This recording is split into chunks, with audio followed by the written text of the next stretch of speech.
President Trump prepares to drop tariffs on Mexico. Controversy breaks out over the US Census, and we check the mailbag. I'm Ben Shapiro. This is The Ben Shapiro Show.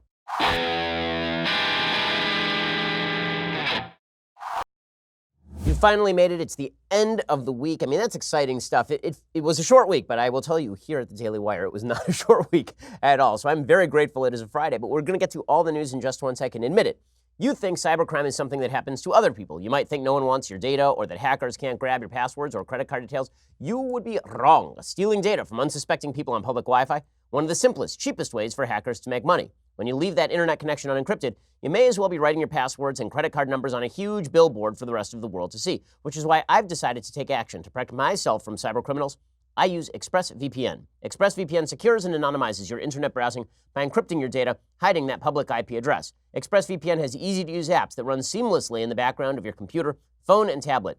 Turning on ExpressVPN protection, that only takes one click. Using ExpressVPN, I can safely surf on public Wi-Fi without being snooped on or having my personal data stolen. For less than $7 a month, you can get the same ExpressVPN protection that I have. ExpressVPN is rated the #1 VPN service by TechRadar. It comes with a 30-day money-back guarantee. So go protect your online activity today. Find out how you can get 3 months for free at expressvpn.com/Ben. That's expressvpn.com/Ben for 3 months free with a 1-year package. Visit expressvpn.com/Ben to learn more. Go check them out right now, expressvpn.com/Ben for that special deal, 3 months free with a 1-year package. Alrighty, so fallout from Robert Mueller's big statement continues. It is obvious that the Democrats, the mood in the room is it's time to impeach President Trump. Now, William Barr, the Attorney General, continues to maintain that he did nothing wrong in reaching the finding that he reached. I agree with the Attorney General. I do not think that William Barr did anything wrong in reaching the decision that there was insufficient evidence to prosecute obstruction of justice. Nor do I think that William Barr was lying when he went in front of Congress and said that Robert Mueller told him that it was not true, that the only reason that he didn't prosecute Trump was because of DOJ regulations. Remember, this is the current line. The current line from Democrats and the media is that if it were not for DOJ regulations, if it were not for the Office of Legal Counsel saying that you can't prosecute a sitting president, then Mueller would have recommended indictment of Donald Trump. Barr says, that's not what Mueller said. According to Barr, he asked Mueller straight up, is the only reason that you're not indicting the president because of these DOJ regulations? And Mueller said no. And in fact, Mueller has never said that in the absence of DOJ regulations, he would recommend that the president be indicted. In fact, he never reached that determination. That's the whole point. He never said that. And if he wanted to say that, he could have. This is exactly what William Barr was asked on CBS this morning. Here's what he had to say about Robert Mueller and whether he could have reached a decision on obstruction of justice, even with the DOJ regulations on the books. I personally felt he could have reached a decision. In your view, he could have reached a conclusion. Right, he could have reached a conclusion. The opinion says you cannot indict a president while he's in office, but he could have reached a decision as to whether it was criminal activity. But he had his reasons for not doing it, which he explained. And I'm not going to, argue about those reasons.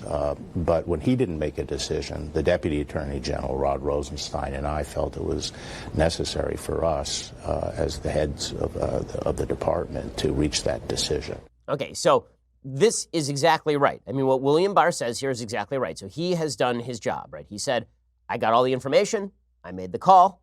I took credit for the call. This is what should have happened with regard to James Comey, who came out and made the call instead of Loretta Lynch. Like, Loretta Lynch should have owned it, and William Barr is owning it.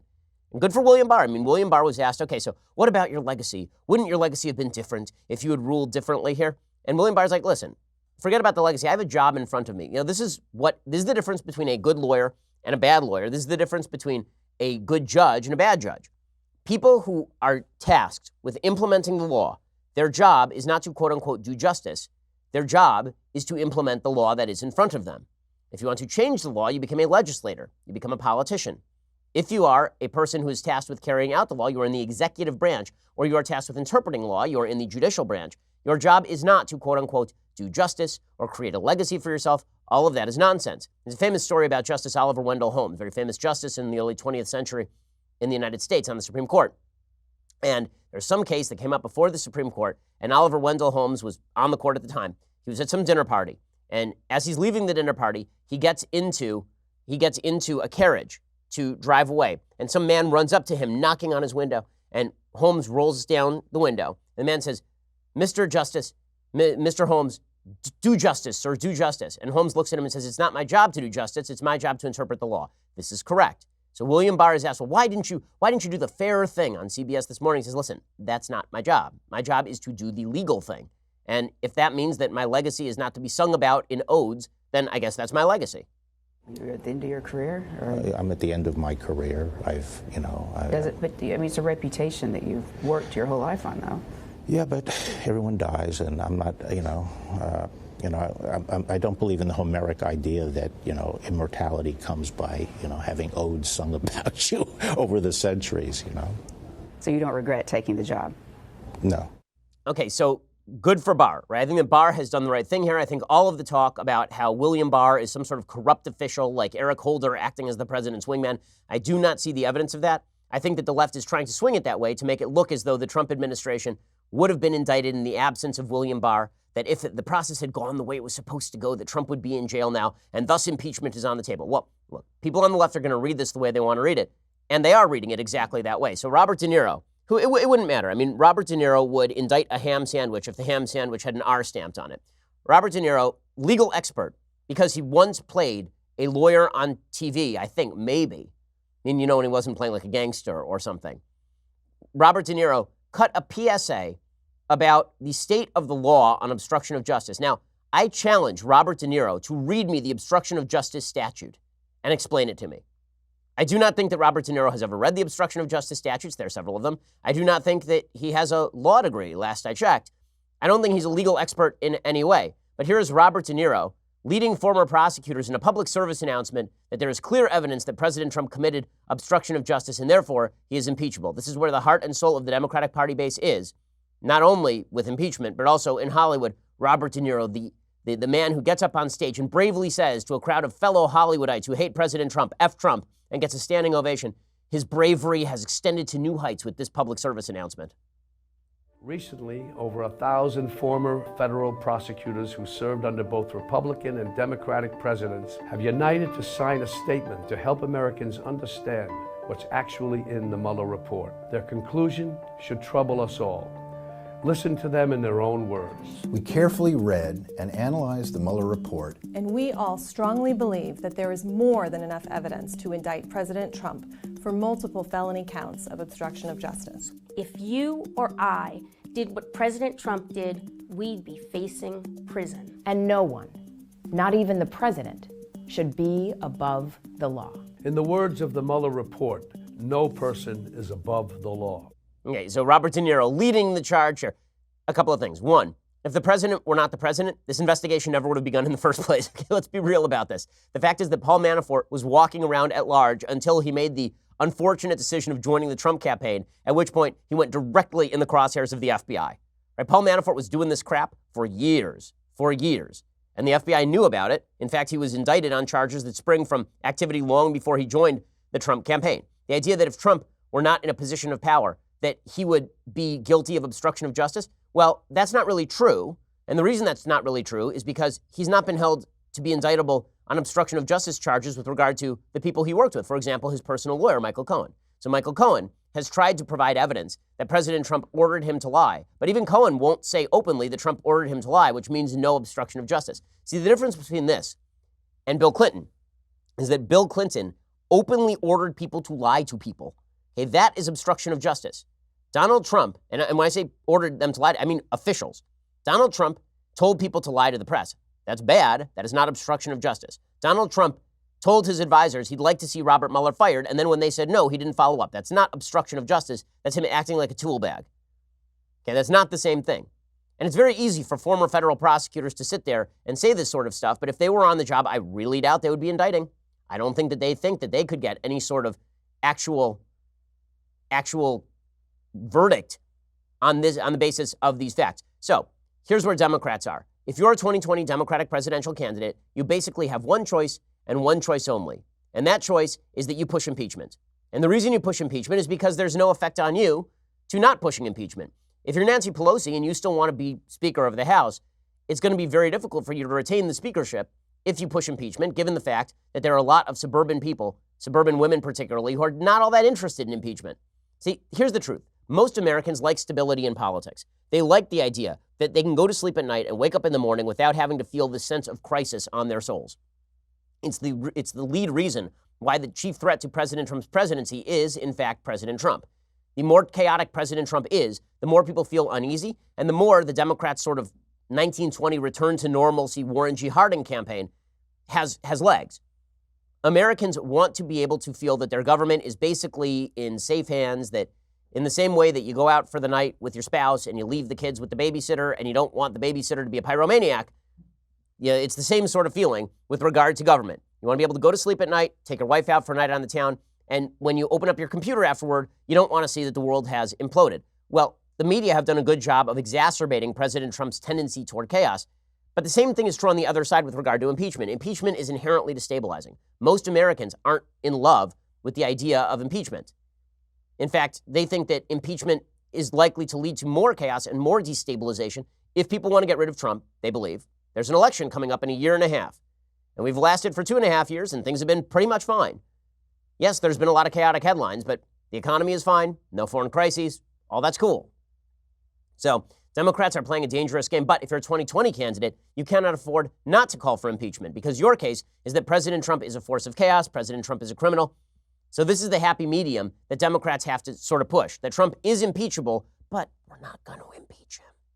We'll get to 2020 candidates sounding off on this in just a second. First, for many of us, your blinds, whatever you have on your windows, that's an afterthought. But with brand new made-to-order custom window coverings from Blinds.com, you can radically transform the look and feel of your entire home.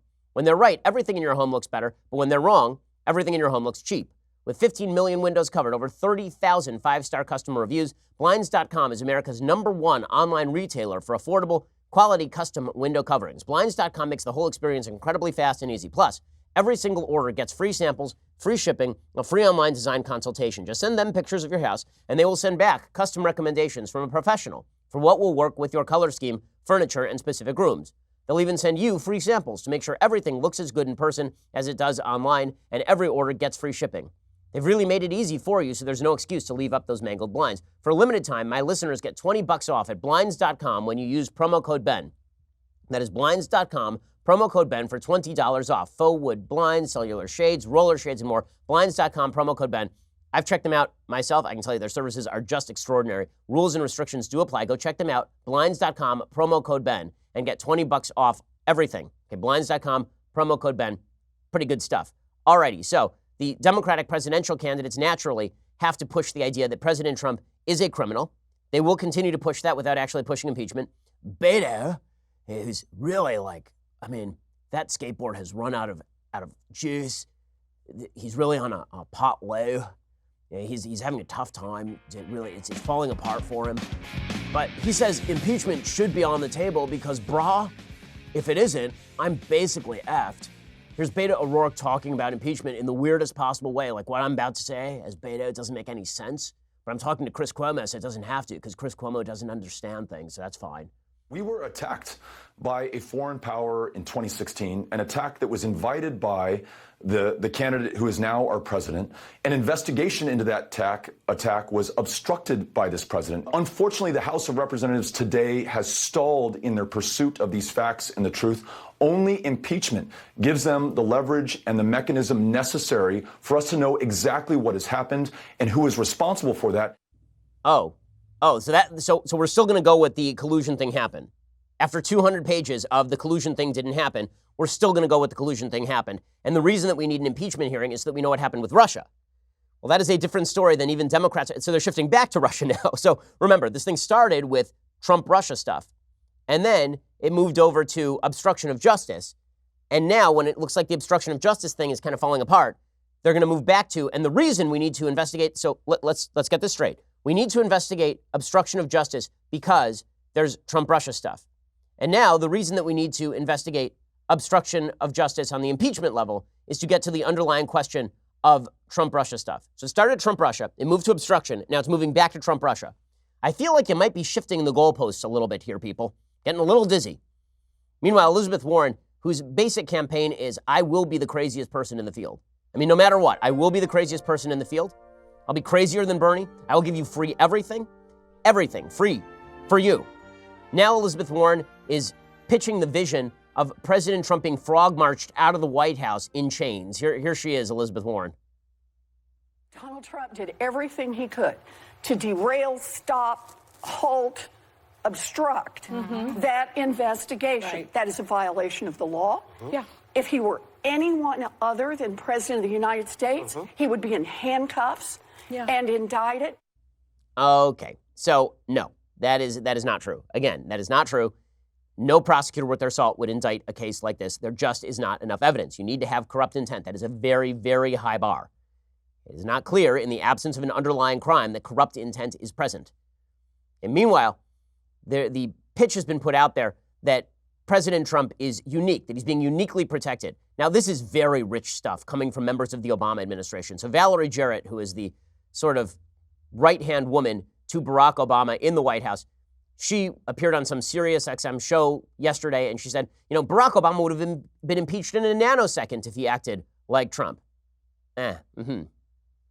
If President Obama had done half of the things and said half of the things that President Trump is saying, even, as recently as this morning, would he have been impeached? And how long do you think it would have taken? About a nanosecond. Yes, I think that the standards have slipped dramatically, and there's no earthly way President Obama could have gotten away with any of this. Not just the words and the content, but just the policy reversals and what we're doing to the fabric of our country. Oh, okay. So yeah, okay. Lie. I guess it's not true. Barack Obama, his administration was rife with scandal. People covered up those scandals from beginning to end. Barack Obama asserted executive privilege to protect his own attorney general in the same way that Donald Trump just asserted executive privilege over documents supposedly to protect William Barr, except Trump had much more excuse given the fact that so much material has already been spilled in front of Congress. It's just sheer nonsense. Impeachment against Obama was never pursued because it wouldn't have been concluded successfully and because the grounds were not strong enough. The same thing is true for Donald Trump.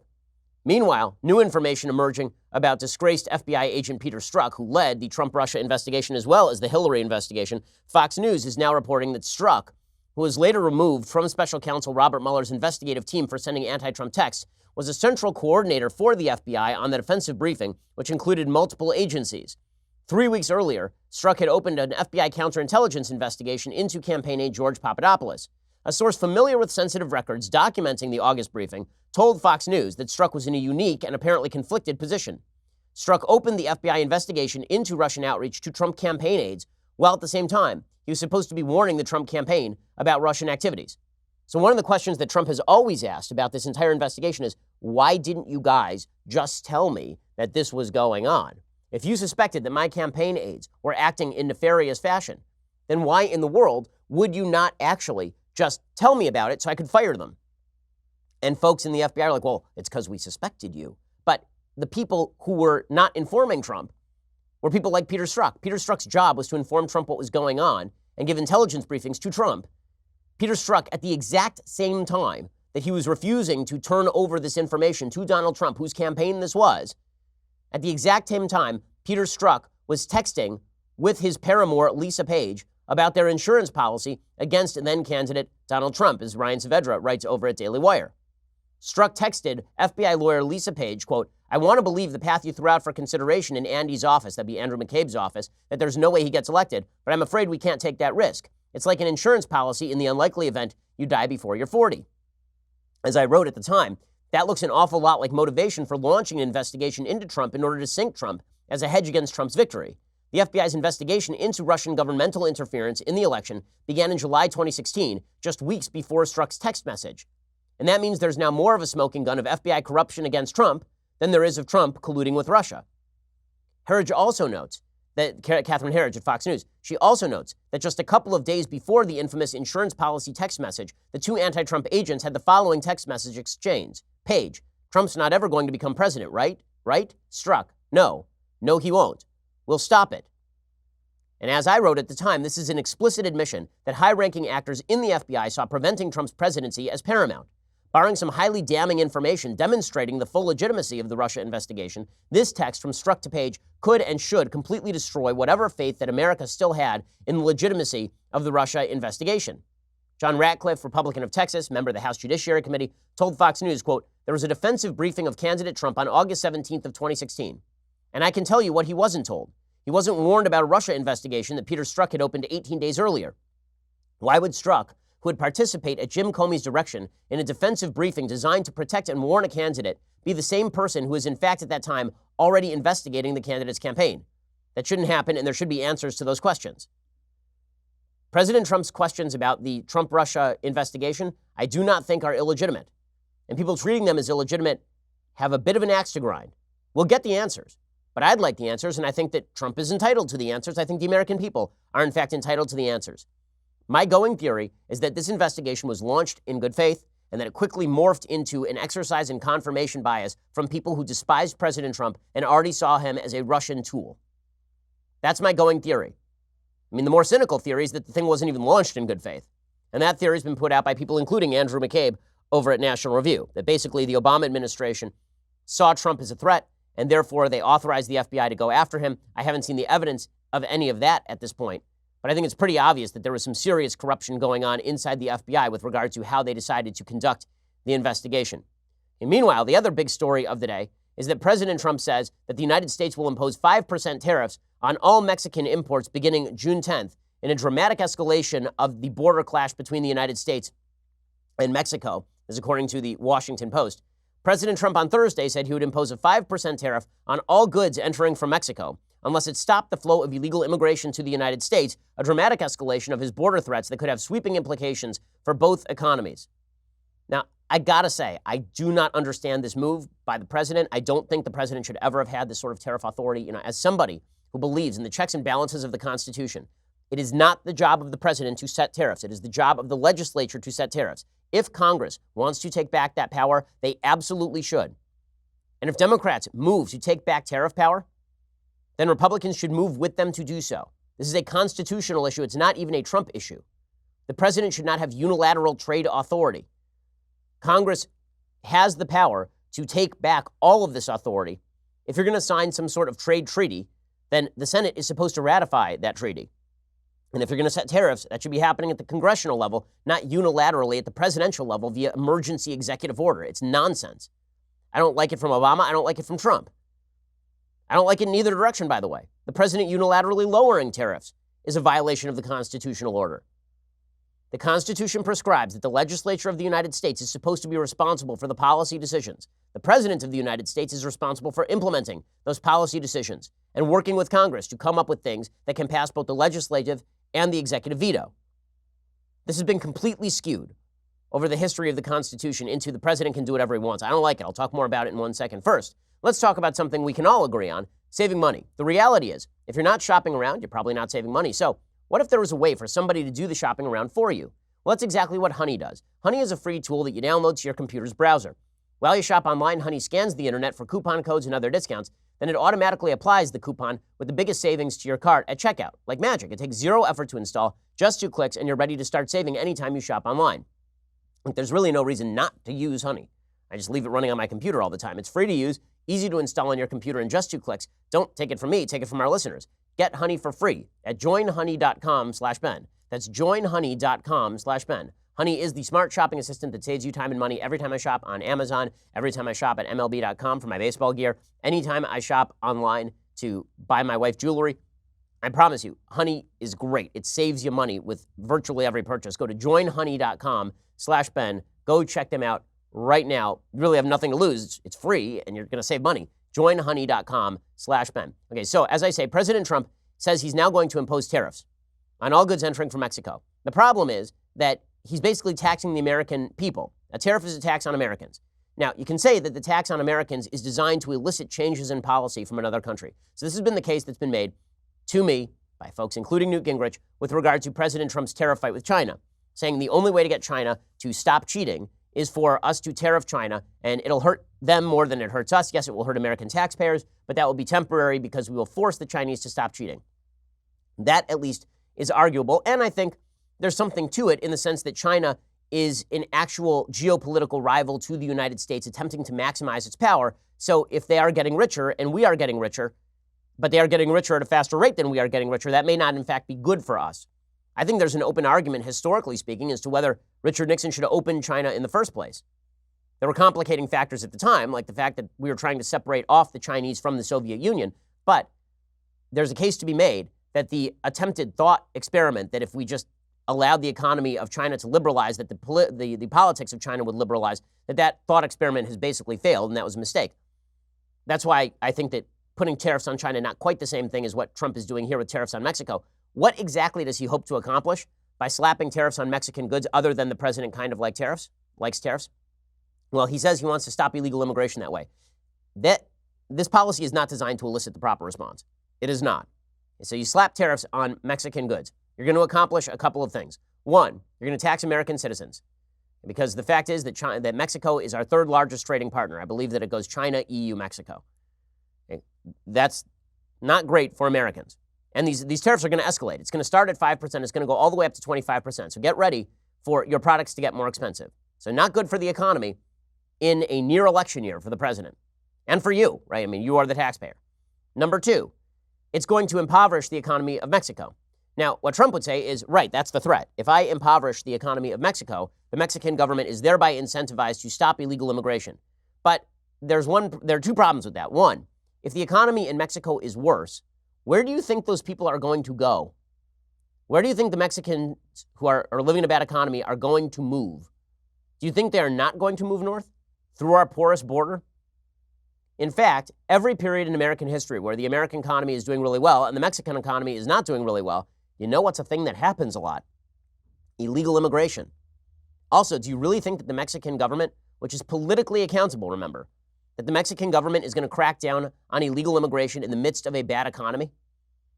Do you really think that's going to happen? Because that's still an elected government. How popular do you think that government would be? Do you think that government would be real popular if they were like, you know what, we're shutting down illegal immigration so that people can't travel across the U.S. border and then ship the money back to Mexico, which is very often what happens. We're doing it at the behest of Donald Trump. Yeah, I'm sure that government will be long for this earth. So none of this is actually geared toward success. You know what would have been geared toward success would be a border wall. That'd be really great. Like a border wall would have been much more geared toward stopping illegal immigration without wrecking the economy to the south of us and taxing American citizens to do it. This is not smart policy. The White House plans to begin levying the import penalties on June 10th and ratchet the penalties higher if the migrant flow isn't halted. Here's the other problem. There's no actual measure of what a halt in migrant flow looks like. Also, how in the hell are you going to determine if the migrant flow has halted in like 6 weeks? Because the first deadline on this thing is July 1st. That's the first deadline on this thing. After the 5% tariffs are imposed on June 10th, the White House said it would increase the penalties to 10% on July 1st and then an additional 5% on the first day of each month for 3 months. So let me get this straight. You are now giving the Mexican government approximately 5 minutes to stop the illegal immigration flow, and you haven't actually measured what that looks like. So let's say that it just lessens. Let's say it slows a little bit. Is that enough to relieve the tariffs? Or does it have to stop ultimately? And if it doesn't stop ultimately, you're just going to keep ratchet like forever? Also worth noting, President Trump is not a fan of NAFTA. So he promptly proceeded to rewrite NAFTA and basically pass most of NAFTA with a few improvements in the U.S.-Mexico trade deal. That trade deal is basically going to fall apart now. So one of the signal accomplishments of his trade policy, U.S.-Mexico trade, is basically going to fall apart now for a policy that is not going to accomplish what he seeks to accomplish. The economic consequences of Trump's new plan could be swift and severe. Tariffs are paid by companies that import products. So U.S. firms would pay the import penalties and then likely pass some costs along to consumers. Mexico exported $346.5 billion in goods to the United States last year, from vehicles to fruits and vegetables. Many manufactured items crossed the border several times as they are being assembled. White House officials didn't immediately explain how driving up the cost of Mexican goods would stem the flow of migrants. Mexico vowed a response that could pitch the Trump administration into a full-scale trade war. Mexico's deputy foreign minister for North America, Jesus Shad, said the threatened tariffs would be disastrous and added that Mexico would respond strongly. In a letter sent Thursday evening, Mexican President Andrés Manuel López Obrador addressed Trump in harsh terms, a marked change from the diplomatic posture he has tried to adopt. He said President Trump, social problems can't be resolved through taxes or coercive measures. He also unloaded on Trump for his administration's immigration policy. As I say, illegal immigration is very popular in Mexico. Do you really think that killing their economy is also going to lead the government to suddenly do what Trump wants them to do? That seems not like a particularly smart policy. You want to keep people in Mexico, you have to make the economy of Mexico better, and you have to build a wall. Those are the two things. Okay, and Trump hasn't built the wall, for all the talk about it, and also the economy of Mexico is only going to get better if we are trading with them, which, by the way, is also good for American citizens. Okay, in just a second, we're going to get to more on this. We're also going to get to a US Census controversy that I think is being overblown. I'll explain in just a second. First, no one really has time to go to the post office. You're busy. Who's got time for all that traffic, parking, lugging all your mail and packages? Last time I went to the post office, I got a $100 parking ticket. I didn't need it. It's a real hassle. That's why you need Stamps.com, one of the most popular time-saving tools for small businesses. Stamps.com eliminates trips to the post office and saves you money with discounts you can't get even at the post office. Stamps.com brings all the amazing services of the U.S. Postal Office directly to your computer. Whether you're a small office sending invoices, an online seller shipping out products, or even a warehouse sending thousands of packages a day, Stamps.com can handle it all with ease. Simply use your computer to print official U.S. postage 24/7 for any letter, any package, any class of mail, anywhere you want to send it. Once your mail is ready, just hand it to your mail carrier or drop it in a mailbox. It is that simple. With Stamps.com, you get 5 cents off every first-class stamp and up to 40% off priority mail. Not to mention, it's a fraction of the cost of those expensive postage meters. Stamps.com is a no-brainer. It saves you time and it saves you money. It is no wonder that over 700,000 small businesses already use Stamps.com. Right now, my listeners get a special offer that includes a 4-week trial, plus free postage and a digital scale without any long-term commitment. Just go to Stamps.com, click on the microphone at the top of the homepage, and type in Shapiro. That is Stamps.com. Enter Shapiro for that special deal. Stamps.com is great. There's a reason I personally use it, and we use it here at DailyWire.com. Go check them out right now at Stamps.com and use promo code Shapiro for special deals. Alrighty, we're going to get to this controversy over the census. We are also going to be getting to controversy over Martin Luther King Jr. But first, you're going to have to go subscribe.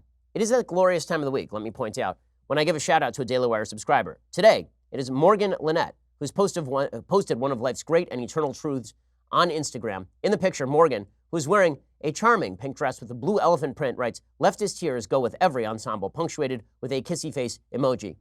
Morgan, this is 100% true, and we are 100% thankful for your support. If you wish to have a chance of being featured on the show, become a Daily Wire annual subscriber, if you're not already one, and post a photo of your Tumblr on Twitter or Instagram. You can even be in the photo if you would like. To become a subscriber, go to dailywire.com, click on the subscribe button at the top of the page. $9.99 a month gets you a subscription, but you only get the Tumblr with the $99 a year annual subscription. Let me remind you that your subscriptions help keep us bringing you the show, because the fact is that we have people on our ass all the time on the left trying to destroy our business, and your subscriptions ensure that honest dialogue can continue to take place. So we really do appreciate that. Also, check us out at YouTube or iTunes. By the way, when you subscribe, you're going to get this week's Sunday special. I think it's a really important Sunday special. It is our June 6th D-Day Sunday special, in which I interviewed a bunch of veterans from World War II. I think it's really inspiring and astonishing, a great reminder of what this country stands for and the great sacrifices made so that we can exercise our rights to free speech. Go check that out. You get it on Saturday when you're a subscriber, and you get all the extra content behind the paywall and all the rest of that stuff. Check us out at YouTube or iTunes. Please subscribe and leave us a review. We always appreciate it. We are the largest, fastest growing conservative podcast and radio show in America.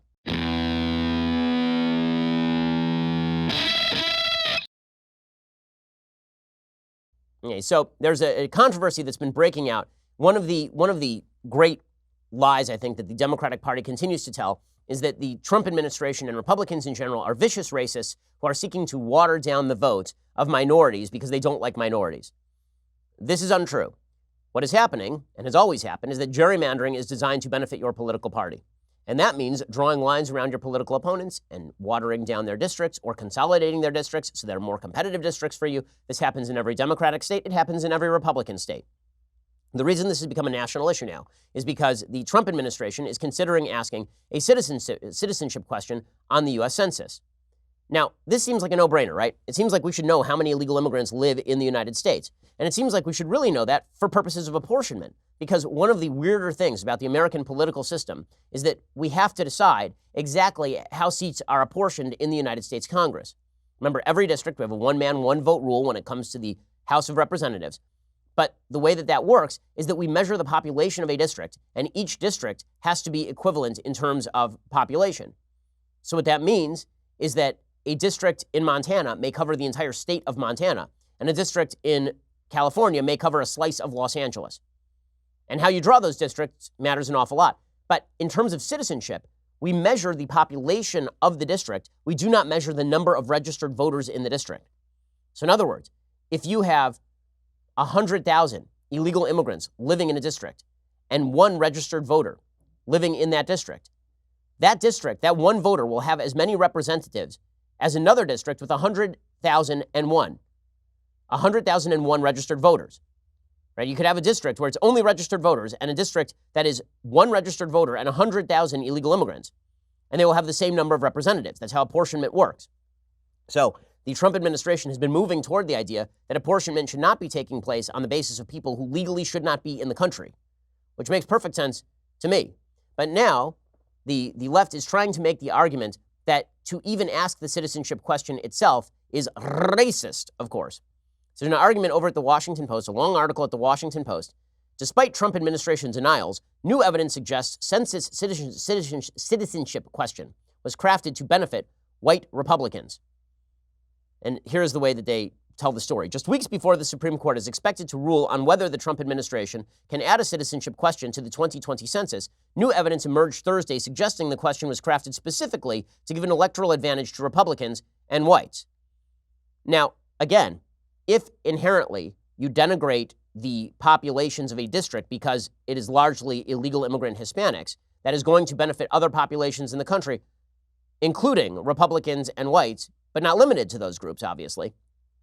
The evidence was found in the files of prominent Republican redistricting strategist Thomas Hofeller after his death in August. It reveals that Hofeller played a significant role in orchestrating the addition of the citizenship question to the 2020 decennial census in order to create a structural electoral advantage for, in his own words, Republicans and non-Hispanic whites. Plaintiffs' lawyers challenging the question wrote in a letter Thursday morning to U.S. District Judge Jesse Furman.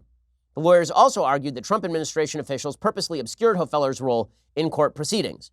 The letter drew on new information discovered on hard drives belonging to Hofeller, which fell into the hands of his estranged daughter, who then promptly shared them with Common Cause, which is a very left group. The files show that Hofeller concluded in a 2015 study that adding a citizenship question to the 2020 census would clearly be a disadvantage to the Democrats and benefit white Republicans in redistricting. Again, that is just statistically true.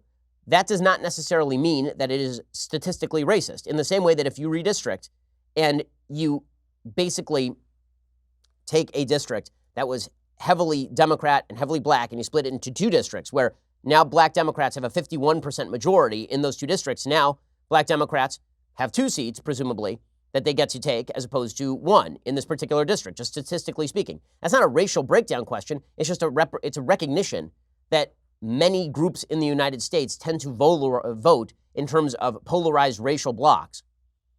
Now, the media are spinning this as this is because they're trying to be racist. No, this is because Republican strategists are trying to be Republican.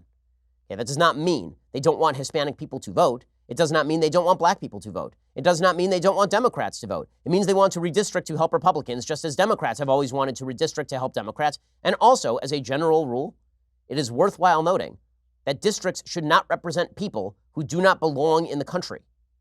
I don't even know why that's remotely controversial. A Justice Department spokesman issued a statement disputing the report of new evidence. They said these 11th-hour allegations by the plaintiffs, including an accusation of dishonesty against a senior Department of Justice official, are false. They said that Hofeller's study played no role in the department's December 2017 request to reinstate a citizenship question to the 2020 decennial census. Again, race plays a role in American politics. Unfortunately, it does. And Barack Obama had African Americans for Obama. He went out there during the 2016 election, and he said that he would take it as a direct insult to his own presidency if black voters didn't show up in droves to vote for Hillary Clinton as a referendum on his presidency. It's very funny how high and mighty the same people who purport to believe in intersectional politics and race-based politics get uptight when people point out that Democrats think that way, and therefore redistricting should take into account political factors. I mean, it's pretty amazing. Now, again, I would prefer that redistricting didn't take into account race at all. And the Supreme Court says that it should not. I agree with the Supreme Court, obviously. But as a result of redistricting, will people be split up differently? Yes, they will, and that will benefit certain groups at the expense of other groups, because every line you draw benefits certain groups at the expense of other groups, unfortunately. So the media, I think, are covering this in a slightly unfair way, at the very least. We'll see how the Supreme Court rules on it. It's definitely an interesting issue, so we'll keep an eye on that. Meanwhile, there's a story that got very little attention this week, even though it is a bombshell.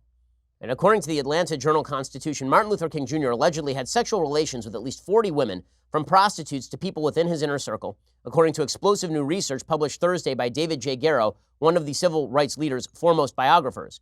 The most shocking allegation, culled from decades-old FBI files, details a 1964 incident in which King reportedly looked on, laughed, and offered advice to a fellow preacher who was raping a woman in a hotel room. Garrow recounts other allegations from formerly sealed FBI documents, including that King fathered a love child and participated in an orgy with a female gospel legend in an 8-page essay he wrote for Standpoint, a British cultural and political magazine. The incidents emerged as part of a National Archives data dump related to the assassination of John F. Kennedy.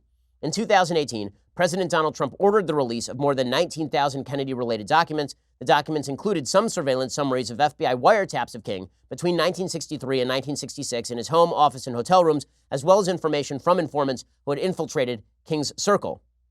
The FBI allegations, chronicled by Garrow, could trigger an examination of the civil rights hero's personal life. In a second, I want to talk about why this matters and why it doesn't. So, this, of course, has been largely ignored by most of the mainstream media. Now, imagine that it came out that Ronald Reagan had engaged in this sort of behavior. The calls for the statues of Ronald Reagan to come down immediately would break out. The calls have not been issued for Martin Luther King's statues to come down. And I don't think MLK's statues should come down. Why? Because this goes to the heart of how we think about people in the past. People in the past are fully shaded human beings. A lot of those people engage in true evils. If these allegations are true, I mean, this is truly evil behavior. A lot of people engaged in truly evil behavior, but also did good things for the world. The complexities of human behavior, human beings are not all white hat or all black hat. They're not all good or all evil.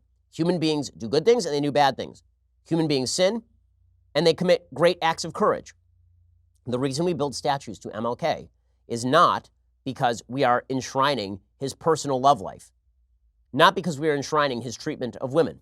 The reason statues are built of MLK is because MLK was instrumental in ending state-sponsored discrimination in the United States in a unique way that brought Americans together. That is why we build statues.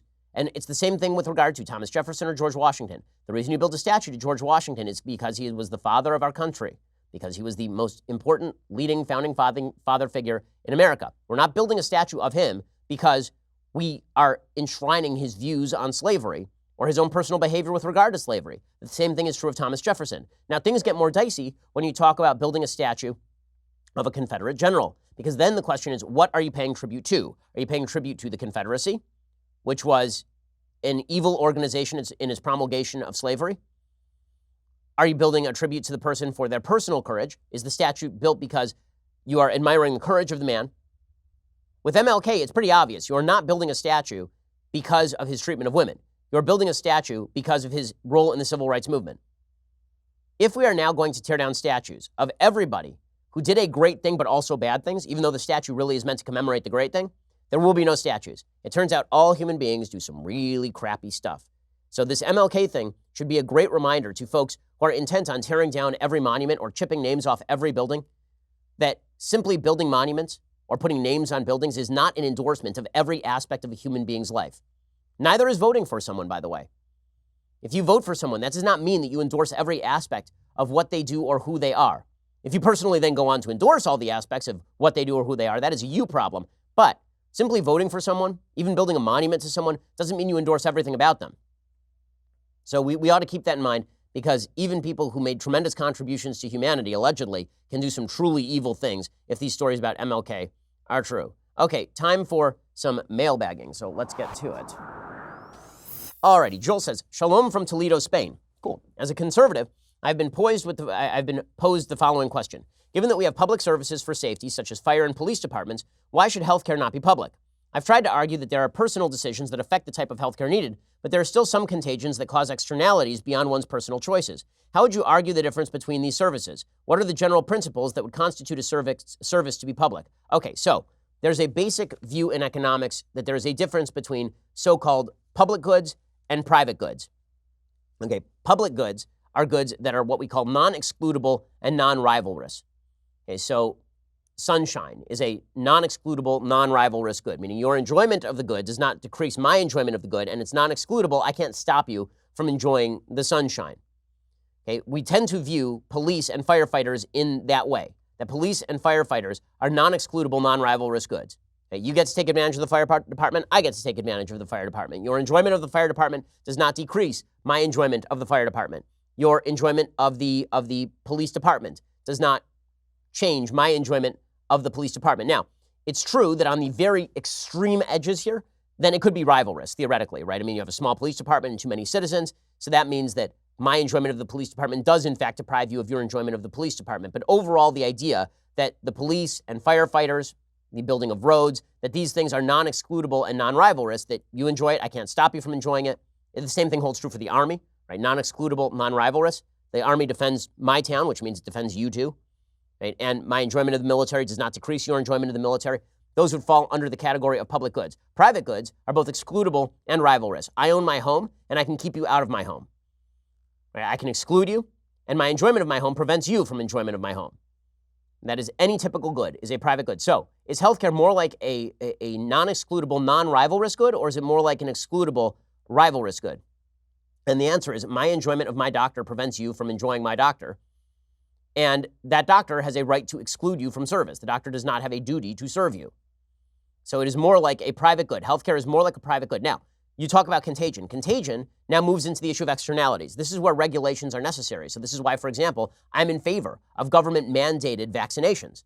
Because now I'm in favor of the government taking a role in preventing the outbreak of contagion, for example. But when it comes to you broke your leg and now you want to go to the doctor and get your leg fixed, that has nothing to do with me. That is a you problem, meaning that it's an excludable, rivalrous good. You're going to go to the doctor, you're going to pay. I'm not going to the doctor. I'm not paying. It ain't my leg. Okay, that is not the same thing as police or fire, both of which are designed to protect an entire community. And in fact, crime in my neighborhood is dependent on crime being stopped on my front door. Okay, healthcare in my neighborhood is not dependent on you not being able to heal your broken leg. This is why it changes a little bit with regard to contagious disease. Chris says, what do you think causes most big cities to lean so heavily to the left? Is there ever a world in which cities turn red, or are they just naturally inclined to be blue? No, I think that cities tend to turn blue because the reality is that when you live in an area that is more dispersed, you are less likely to encroach on other people's property, other people's way of life. You just don't see other people that much. When you're in a crowded room, the ground rules need to be set. And those ground rules need to be complicated, and they need to set what the common good is. And that means there needs to be some sort of overarching authority that sets how that works. Right? Zoning restrictions don't seem to apply as much in areas of widely dispersed populations. But if you and I live next door to each other, we're now going to have a rule about whether you can erect a smokestack on your property or not. When you cram people together, that requires a lot of government in order to ensure that those people are not harming each other. Just that's the way it works. More people in a small amount of space means that there's a lot more externalities, which naturally means a lot more government. Once the government is involved in every aspect of your life, it's easier to also call on that government to be involved in the problems that, quote unquote, you want to solve. Cities have historically been much more liberal than the country. They will continue to be, which is why for conservatives, they're going to have to find a different appeal to people in cities. And I think that the culture wars provide that appeal, frankly. The fact that the left has gotten so overbearing in its attempts to cram down those common rules, even in cities, means that the backlash is coming. And the ineffectiveness of government has always been a strong pitch for conservatives. But overwhelmingly, cities will remain liberal. The question is only whether that liberalism is 90-10 liberalism or 55-45 liberalism. Stephen says, which trilogy is better, the original Star Wars or Lord of the Rings? Lord of the Rings. Okay, John says, I think that's such a clear-cut answer that it doesn't even require explanation, particularly because Return of the Jedi has some very serious flaws to it. Also, Lord of the Rings is deeply moving, has something spiritual to say. Listen, I love Star Wars too, but the original Star Wars trilogy, whenever the best movie of a trilogy is the second movie, it's not the best trilogy. I think that's fair to say. Okay, John says, hey, Ben, I'm really excited to see the Sunday special with D-Day veterans. These men are truly amazing. I'm looking forward to hearing their stories. I wanted to know if you think there's any historical aspect or part of World War II that is understudied, misunderstood, or that people should be more aware of. I've always been very interested in military history. I'd like your thoughts on this. Thank you, and have a great weekend. Well, I think that there are a lot of aspects to World War II that are understudied or misunderstood.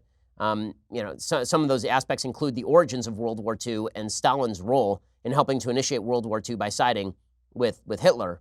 Obviously, I think that there are a bunch of military operations that are really ignored. For example, there was something called Dieppe, the Battle of Dieppe, that is a fascinating incident in World War II. It was before D-Day, and the Allies wanted to see exactly how German defenses would respond to an amphibious invasion. And so they actually organized a small amphibious invasion in a place called Dieppe. And they sent a bunch of it was mostly Canadian troops, to Dieppe to fight on the beaches, knowing full well that these guys were basically going to get slaughtered. The notion that in war, people go willingly to their death, knowing that their mission is basically only to gather information, for example. I mean, that's true heroism, and it does demonstrate the bloody sacrifice of war. I think that we wildly understudy the Pacific War in World War II, and we study a lot the Atlantic War. We study a lot the war in Germany and the war in France. We study the Holocaust a lot. We don't study nearly enough what Imperial Japan was, and truly how evil Imperial Japan was. I mean, the rape of Nanking, which happens before World War II, is absolutely shocking in its brutality. And the fact that the Pacific War is understudied is a reflection of certain sensibilities on the part of historians to focus in on Europe in a way that they are not focusing in on what actually led to America's involvement in World War II, which was, frankly, the attack on Pearl Harbor and the idea of Japanese imperialists to maximize power in the Far East. Let's see. Christopher says, I've lived in California all my life. I'm now thinking about moving to another state due to the cost of living, coupled with the raising of a family, a 15-month-old son. As a Christian, I'd love to live in a state and community that share traditional values, but it seems even red states are becoming more and more blue. If you had to move your family out of California, where would you move and why? Thanks, Chris. Well, I have concerns that other people don't have, right? I'm an Orthodox Jew. That means I have to find an area that has Orthodox Jews in it because I have to be within walking distance of a synagogue. There have to be at least some kosher markets, maybe some kosher restaurants.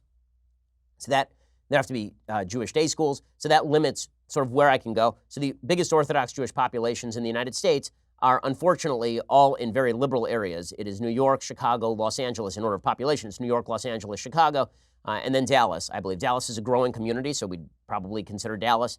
Houston has a growing Orthodox community. We'd probably consider Houston. Texas has a lot of things going for it. Though that's, a personal concern that I have that other people would not.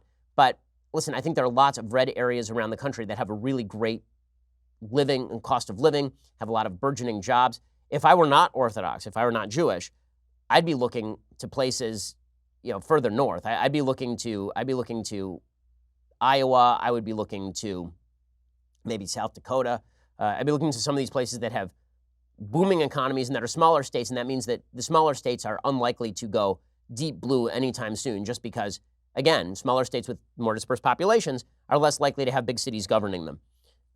Let's see. Tess says, hey, Ben, tomorrow we celebrate my dad's retirement from the U.S. Coast Guard after 30 years of service. Do you mind giving him a shout-out to congratulate him on this amazing accomplishment? I wish you'd included his name so I could give him a direct shout-out, but definitely congratulations and thank you for your service, sir. That is amazing stuff. Brody says, good morrow, Ben. A question from a Canadian fan. Is it true that Palestinians in Israel are not allowed to vote nationally? How are Palestinians treated in Israel overall? Thanks, Brody. Well, it depends. Are the Palestinians Israeli citizens? So there are many Israeli Arab citizens, 1.2 million at last count. And they represent about 20% of the voting base in Israel. Somewhere between 15 and 20% of the voting base in Israel is, in fact, Arab. There are several Arab parties in the Israeli Knesset. Some of those Arab parties have openly called for the destruction of the state of Israel.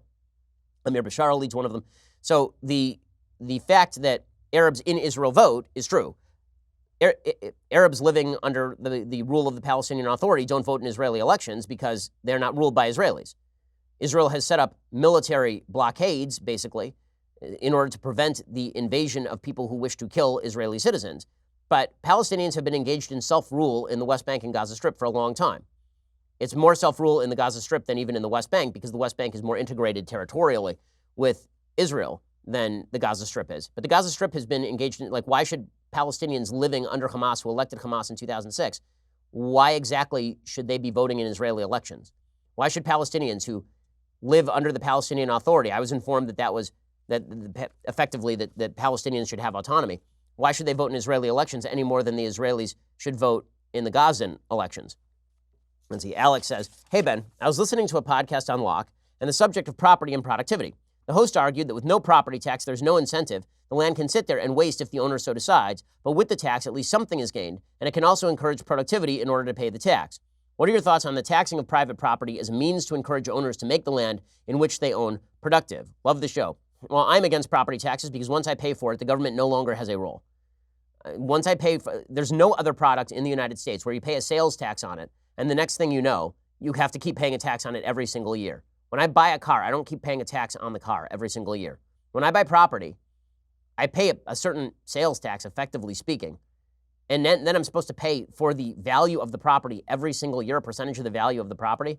I'm very much against property taxes. And I do not think that it creates an incentive to cultivate the land. Presumably the reason that you paid to buy the land in the first place is because you want to cultivate it. Also, Locke was a fan of what was called adverse possession, which was the idea that if you buy a piece of land and you just leave it there fallow for 20 years and you never visit it, and somebody comes and establishes their own house on your land and then proceeds to cultivate the land, then it becomes theirs. This is actually a part of American law, adverse possession. I believe there was even a case, if I'm not mistaken, against like Oprah Winfrey a while back in which somebody actually did this. It was basically squatters' rights. They went and squatted on some property that she never visited. And Debbie says, with the speech that Mueller gave yesterday on his way out the door, as predicted, it has ramped up the Democrats' call for impeachment. Obviously now it looks like it could become a timing game with the election around the corner. If the House were to impeach next year, does the Senate have to vote on it? Would it be possible that the Republicans could find themselves without a viable candidate on Election Day due to incumbents typically not being primaried? How would the Republicans safeguard against that? Do they have to primary him? Last but not least, if Trump were to be impeached in his second term and Mike Pence became president, how would the office for vice president be filled? So the factual question of who replaces the vice president, it's not a constitutionally appointed office. So my understanding is that Pence could appoint the replacement VP. I don't think that there is provision for this. You know what? I'm not actually sure that question. That's a really good question. That might be in the constitutional amendment about the line of succession. I'm gonna check that out because it slips my mind, frankly, at this point. So I will check. I don't think that it's like the Speaker of the House then kicks up to the vice presidency. I'm pretty sure that's not the case. I think that the office might even remain vacant. I'm not sure. Really good question. With the speech that Mueller gave yesterday, let's see. If the House were to impeach, does the Senate have to vote on it? No, the Senate does not have to vote on it. Theoretically, they could just kill it and not do anything. But they would vote on it and they'd vote to end it. The Republicans will not find themselves without a viable candidate on Election Day. That's not a thing. Michael says, Ben, Mueller made it clear that he had no ability to indict the president. Did he have the ability to officially recommend impeachment? Well, he has the ability to recommend indictment in the absence of the DOJ rules, which is an effective recommendation of impeachment. That's what Barr said today. I think that is correct. There is nothing in the DOJ rules that says in the absence of this rule, we would vote to indict, right? Or we'd push to indict. He could have said that. That would have led to impeachment. There's nothing that officially says he can't say that Trump should be impeached. He could have gotten up there at his statement and said that because, again, impeachment is a political matter, not a criminal one. What's weird about what Mueller did is that he was appointed to investigate criminal matters, and then he didn't rule on the criminal matter. Instead, he basically quasi-said impeach. Kevin says, hey, Ben, if you had to guess, what do you think it's like in the Oval Office when Trump and Pelosi have meetings? Do you think they are as mean to each other face-to-face as they are publicly? I laugh out loud thinking about the awkwardness in that room. Love the show. Thanks for your crazy dedication to bringing us the truth. Well, Kevin, I appreciate it. No, I think they probably get along until the cameras go on and then they're mean to each other. Because I know many Democrats in Congress, I know many Republicans in Congress, and that's basically the way this works. If people understood how chummy everybody is behind the scenes, I'm not sure whether they would be happier or more angry. But the fact is that a lot of this is for public show. President Trump and Nancy Pelosi were getting along up until the point where she basically called him crazy and said he should be thrown out of office. So, and remember, Trump was getting along with Dianne Feinstein so much at a gun control meeting that Republicans had to reinform President Trump to stick with his principles as opposed to getting chummy with people in front of him. All right, time for a quick thing that I like, and then we will do a thing that I hate. So, because I have young children, this means that I get to watch kids' movies, which is fun. One of the kids' movies that I watched the other day with my daughter, she is obsessed with How to Train Your Dragon. She loves it. And she had not seen How to Train Your Dragon 2 or 3. I still will not show her 2 because she's a little bit too young to understand like parental death. I think that would upset her too much. She'd have nightmares. But How to Train Your Dragon 3 is a really nice, cute, innocent movie. It's worth the watch. It's good for kids. A little too scary for kids who are maybe under 5 or 6. But beyond that, definitely doable. Here's a little bit of How to Train Your Dragon 3, The Hidden World. There were dragons when I was a boy. Where they went, only a few know. Our story changed the world forever. Okay, it's pretty fun. It's a kick, and it's got some really great scenes. It's got humor. Also, the music is great. John Powell, who did the music for How to Train Your Dragon, incredibly talented dude. Also did the music for Bourne Identity, among other films. So go check it out. It's good for kids. By the way, I did look up while that trailer was playing who replaces the VP if the VP becomes president, and my original answer was correct. He does select his own VP at that point. Okay, other things that I like. So this was just hilarious. Charlemagne the God has a show called The Breakfast Club, and he had on Senator Elizabeth Warren. And things did not go great for Elizabeth Warren. He started asking her about why she claimed that she was Native American for years, and it was awkward. Your family told you were Native American? Yeah. Charlemagne tells me I'm Dominican, but I don't believe him. You are. How long did you hold on to that? Because there was some report that said you were Native American on your Texas bar license and that you said you were Native American on some documents when you were a professor at Harvard. Like, why'd you do that? So it's what I believe. Was there any benefits to that? No. Boston Globe did a full investigation. It never affected, nothing about my family ever affected any job I ever got. You didn't get a discount in college? No. You kind of like the original Rachel Dolezal a little bit. Rachel Dolezal was a white woman pretending to be black. No, this is what I learned from my family. Yeah. Don't. Ouch. Ouch. Yeah, that's going to sting a little bit. Wow. Okay, time for a quick thing that I hate. Okay, so the quick thing that I hate. Turns out North Korea is super evil. And by North Korea, I mean the dictatorship of North Korea. So remember that time that President Trump says that he trusts Kim Jong-un and that Kim Jong-un is a really strong young leader?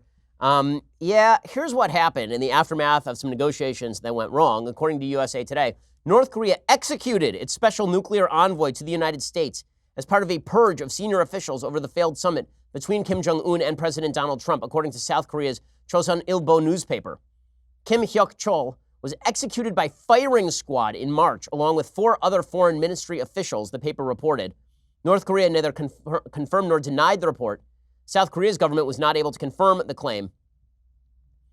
They reported that Kim Hyok-chol and other senior officials were shot after being accused of spying for the United States. The paper reported that Kim Jong-un ordered the purge amid mounting dissatisfaction with the summit in Hanoi. The second time Kim and Trump met face-to-face for talks. In Vietnam, they failed to reach a deal because of conflicts over the White House's calls for complete denuclearization. Since then, amid a diplomatic standoff, North Korea has resumed short-range ballistic missile testing. Trump has tweeted out, North Korea fired off some small weapons, which disturbed some of my people and others, but not me. Okay, this suggests that maybe we shouldn't be treating Kim Jong-un as either an authority on Vice President Joe Biden's intelligence or on international affairs generally, or trusting him. Probably you shouldn't trust the guy who the negotiations went bad and he just shot everyone. That seems kind of like a problem. Just going to put that out there. All right, we'll be back here later today with 2 additional hours of Ben Shapiro Show. Otherwise, we'll see you here on Monday. Have a wonderful, relaxing weekend. Stay off Twitter, folks. Just stay off of it. We'll see you here on Monday. I'm Ben Shapiro. This is The Ben Shapiro Show.